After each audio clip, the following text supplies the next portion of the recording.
আমি ক্লাস 7-এর একজন ছাত্রী। আমি রেজাল্ট ভালো করায় স্যার আমাকে পছন্দ করতেন। স্যার আমাকে নিজের মেয়ের মতন দেখতেন। একদিন স্যার আমায় বলল, শোনো মা, তুমি আজ ছুটি শেষে আমার অফিসে দেখা করে যেও। যখন স্কুল ছুটি হলো তখন দেখা করতে গেলাম। তারপর আমার সাথে যা ঘটেছিল সেটা আমার কল্পনার বাহিরে। আমাদের স্কুলের গণিত টিচার মোহন স্যার, উনি সহকারী প্রধান শিক্ষকও। আমাদের এবছর থেকে ক্লাস নিচ্ছেন। আমাদের কম্বাইন্ড স্কুল। ছেলেরা একপাশে আর মেয়েরা একপাশে বসি। স্যার খুব ভালো গণিত বোঝান। তবে স্যার বেশিরভাগ সময় আমাদের ভালো করে পড়ান। পড়াও বেশি আমাদের ধরেন। ছেলেদের পড়া কম ধরেন। আর পড়া না পারলে খুব মারেন। আর আমাদের পড়া না হলে কিছুই বলেন না। আর পড়া পারলে আশীর্বাদ করে দেন। বেশ কিছুটা সময়। কেউ কেউ হয়তো স্যারের কাছ থেকে আশীর্বাদ পাওয়ার চেষ্টা করে, কিন্তু তারা পায় না। তবে বেশিরভাগই ঠান্ডা বরফের মতো চুপ থাকে। কারণ স্যারের কথার অবাধ্য হলে স্যার তার অফিস রুমে ডেকে পাঠায়। আজ আমায় ডেকে পাঠিয়েছিল। খুব ভয়ে ছিলাম। আমার হাতের লেখাগুলো নাকি খুব সুন্দর। স্যার আমাকে উপদেশ দিয়ে বললেন, তোমার হাতের লেখা খুব সুন্দর হয়, তুমি ভবিষ্যতে ভালো কিছু করতে পারবে। স্যার আমার খুব প্রশংসা করেছিল। আমাকে দেখতে নাকি স্যারের মেয়ের মতো। আমার মতো স্যারের নাকি একটা মেয়ে আছে। আমাকে স্যার পরীক্ষায় বেশি নাম্বার দিবেন। কারণ হলো আমি নাকি দেখতে স্যারের মেয়ের মতো। স্যার এরকম ভাবে আমায় ডাকতেন স্যারের অফিসে। আর ক্লাসে যেন বেশি কথা না বলি। স্যারের অফিস থেকে বের হবার পর আমার মনে হয়েছিল, স্যার এরকম অদ্ভুত কেন। স্যার আমাকে বলেছিল, মা, তোর মতো আমার যে মেয়েটা ছিল সে বেঁচে নাই, মারা গেছে আরো 5 বছর আগে। স্যারের এই কথাগুলো শুনে আমি কেঁদে ফেলি। তারপরের ক্লাসগুলো আমি আর ঠিক করে করতে পারিনি। ছুটি হবার সাথে সাথেই বাসায় চলে এসেছি। 2 দিন স্কুলে যাইনি। আজ স্কুলে আসার পর টিফিনে সব মেয়েরা আমায় ঘিরে ধরল। স্কুলের কিছু বড় আপু এসেছে। সেদিন কি হয়েছিল সবাই জানতে চায়। আমি তাদের কিছুই বলতে পারলাম না। তখন আমার এক বান্ধবী বলল, স্যার নাকি ওকেও ডেকেছিল। ওকেও বলেছিল স্যারের অফিসের জমা খাতা পত্রগুলো দেখতে, এরকম স্যার তাকেও ডেকেছিল। স্যার ওকেই এই কথা বলেছিল যে তাকেও নাকি দেখতে তার মেয়ের মতো। আরেক আপু বলল, এই তো মাত্র শুরু। এমন আরো হবে। আর কাউকে কিছু বললে শুধু পরীক্ষায় ফেলই করাবে না, সাথে নাকি মিথ্যা বলে স্কুল থেকে টিসি দিয়ে বের করে দিবে। আরেক আপু বলল, উনি একদিন একটা সমস্যার কারণে স্যারের কাছে ছুটি আনতে গেলে স্যার তাকেও নাকি বলেছিল তাকেও দেখতে স্যারের মেয়ের মতো। আমি ঠিক বুঝতে পারছি না, স্যার যাকে তাকে বলে তাকে নাকি দেখতে তার মেয়ের মতো। খুব অদ্ভুত ব্যাপার তো। আসলে স্যারের কি জ্ঞান হারিয়ে ফেল নাকি? আমি আপুকে বললাম, আপু, আপনারা কিছু বলেন না? কি বলবো বলো? কিছু একটা তো করেন। এভাবে আর কতদিন? আর কেন এই চুপ থাকা? তুমি ঠিক যে কারণে চুপ হয়ে আছো। আর কাকে বলবে বলো? স্যার কাউকে জানানোর সুযোগই দেয় না। 2 সপ্তাহ পর আমাদের প্রধান শিক্ষক সবাইকে অ্যাসেম্বলিতে দাঁড় করিয়েছেন। আমাদের প্রধান শিক্ষক খুবই ভালো, মাটির মানুষ। আমাদের সাথে স্যারের দেখা খুবই কম হয়। স্যার নানা কাজে ব্যস্ত থাকেন।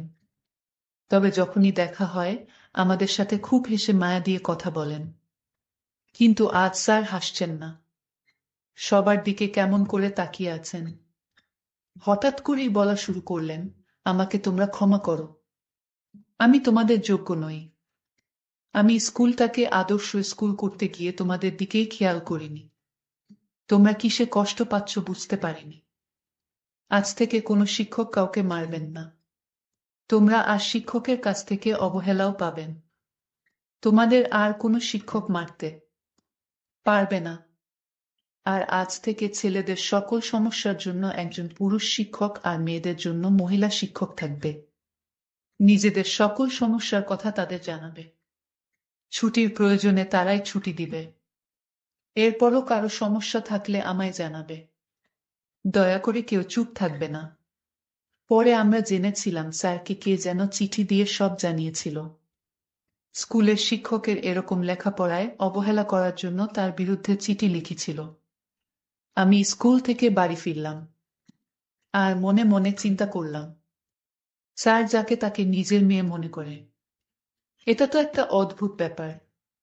না, এই স্কুলে পড়ালেখা তেমন ভালো হয় না। আমি এই স্কুলে লেখাপড়া করব না মনে মনে সিদ্ধান্ত নিলাম। আমি বাড়িতে গিয়ে বাবাকে বললাম, বাবা, যদি আমাকে লেখাপড়া করাতে চাও তাহলে আমাকে একটা মহিলা মাদ্রাসায় ভর্তি করে দাও, যেখানে আমি হিজাব পরে মাদ্রাসায় যাব। বাবা আমার কথা শুনে বাবা বলল, দেখো মা, আমি কিছুদিন পর তোমাদের অন্য শহরে গিয়ে বাসা রাখব। মা আর কিছুদিন লেখাপড়াটা করো, তারপর শহরে গিয়ে তোমার যা যেখানে ইচ্ছা সেখানেও লেখাপড়া করতে পারবে, আমি কোনো বাধা দিব না। আমি বললাম, বাবা, তাহলে কতদিন পর শহরে উঠবা? বাবা বলল, তুমি ক্লাস 8-এ যখন উঠবে তখন চলে যাব। আর বেশি দিন ওয়াট করতে হবে না, মাত্র 6 মাস। ভুলেই গেছি আমার পরিচয়টা দিয়ে দেয়। আমার নাম ইসরাত। আমি 7ম শ্রেণীতে পড়ি। আমার বাবা একজন ব্যবসায়ী। আমরা 2 বোন 1 ভাই। সবার বড় হচ্ছে আমার বোন, নাম হেলেনা, বিয়ে হয়েছে প্রায় 5 বছর হবে। আমার বড় ভাই শিহাব এইবার কলেজে ইন্টার সেকেন্ড ইয়ারে পড়ে। আমার পরিবারের মধ্যে আমি সবার ছোট, তাই সবাই আমাকে চোখে চোখে রাখে। আমরা থাকি নানার বাড়িতে। আমার বাবা আমার মাকে বিয়ে করায় আমার দাদা তার বাড়িতে জায়গা দেন নাই, তাই আমরা নানুর বাড়িতে থাকি। আমার নানুর বাড়ির এলাকাটা তেমন ভালো না, কিন্তু আমরা এই এলাকার অনেক অত্যাচার সহ্য করে নানুর বাড়িতেই থাকি। তবে আমার বাবা শহরে একটা বাসা রাখবে বলেছিল এবং সেই বাসায় আমরা কিছুদিন পর চলে যাব। আমার বাবার ইচ্ছা আমি বড় হয়ে একজন ডাক্তার হব। যাই হোক, বাবা আমায় বলল, মা, তুমি আর এই স্কুলে 6টা মাস কষ্ট করে লেখাপড়া করো, কারণ এখানের স্কুল ভালো না। শিক্ষকরাও ছাত্রদের ভালো করে লেখাপড়া শিখায় না। আর তাই আমার লেখাপড়ার মনমানসিকতা এখান থেকে একেবারে উঠে গেছে। তারপর বাবার প্রতি থাকিয়ে লেখাপড়া করে যাচ্ছি। যাই হোক, আমি 1 সপ্তাহ পর স্কুলে গেলাম। স্কুলের গণিত শিক্ষক, যার কথা একটু আগেই বলেছি, আপনার শুনেছেন। গণিত টিচার মোহন আমাকে টিফিন আওয়ারে আমাকে তার অফিসে ডাকলেন আর বললেন, বসো মা, তোমার সাথে কিছু কথা আছে। স্যারের ডাকে আমি স্যারের অফিস কক্ষে প্রবেশ করলাম। স্যার বলল, তুমি এতদিন স্কুলে আসোনি কেন মা? আমি বললাম, আমি অসুস্থ ছিলাম। স্যার বললেন, মা, ঠিক তোমার মতো আমার একটা মেয়ে ছিল। সে আজ পৃথিবীতে নেই, সে পরপারে চলে গেছে।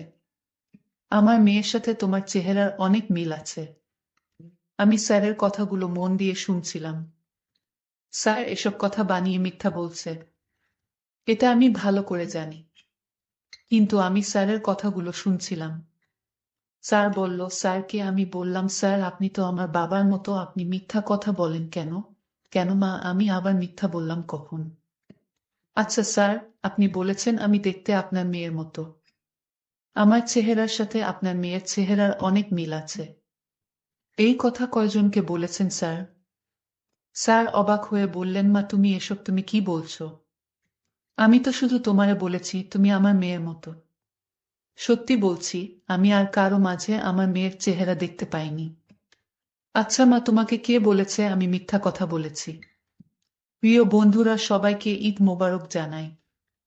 আর আজ ব্যস্ততার কারণে গল্পটি শেষ করতে পারলাম না। গল্পের পরের পার্ট খুব শীঘ্রই আপলোড দেওয়া হবে। আজ ঈদের রাত, তাই আজ শেষ করতে পারলাম না। গল্পটি পরের পার্ট শুনতে চাইলে চ্যানেলটি সাবস্ক্রাইব করে পাশে থাকুন। ধন্যবাদ।